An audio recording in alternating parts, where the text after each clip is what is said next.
टेकपर स्वागत सांबादिकों मुख्यमंत्री बड़ घोषणा एणिकी कार्यरत सांबादिकों मृत्यु हेले मिल 4 लाख टंकार क्षतिपूरण गुरुतर असुस्थ और अकर्मण्य हेले मिल 2 लाख टंका सांबादिक पिलामानक पाठपढ़ा प्रोत्साहन दिज्व 3% सुधरे 25 लाख टंका पर्यंत गृह ऋण 4 लाख टंका पर्यंत कार लोन और 2 चकिया जान ऋण दिज्व वर्तमान सुधा राज्य में 3233 जन कर्मजीवी सांबादिकों गोपबंधु सांबादिक स्वास्थ्य बीमा योजना अंतर्भुक्त व्यतीत सांबादिक मानक प्रशिक्षण देवाई सरकार व्यवस्था करिसेंती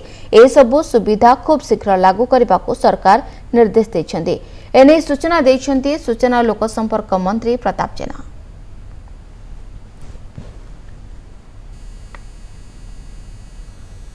कार्यरत सांबादिक मानक पई अनेक योजना घोषणा करिसेंती एवं जहा कि जून 1 तारिख ठू कार्यकारी होबा पई जाउची तादेरो सबुटु बड़ घोषणा होउची जो माने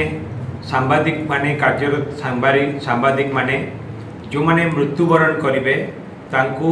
4 लाख टंका आर्थिक अनुदान सरकार तरफ जोगे दिज्व एवं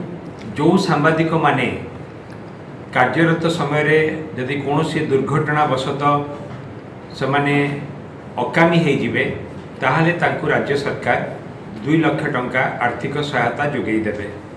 एवं ता सहित आमे जो 2 लाख टंकार इंश्योरेंस कवर करा जाउची कार्यरत सांबादिक मानक पई से 2 लाख टंका उपरे जदि हार्ट किडनी कैंसर किंबा कोनोसी जटिल रोग रे कोनोसी सांबादिक माने आक्रांत होंती एवं 2 लाख टंका उपरे जदि तांकर खर्च हबार आवश्यकता पड़िबो ताहाले मध्य आमे से अर्थ को मध्य डीएमटी जरिया रे तांकु जोगेई देबो।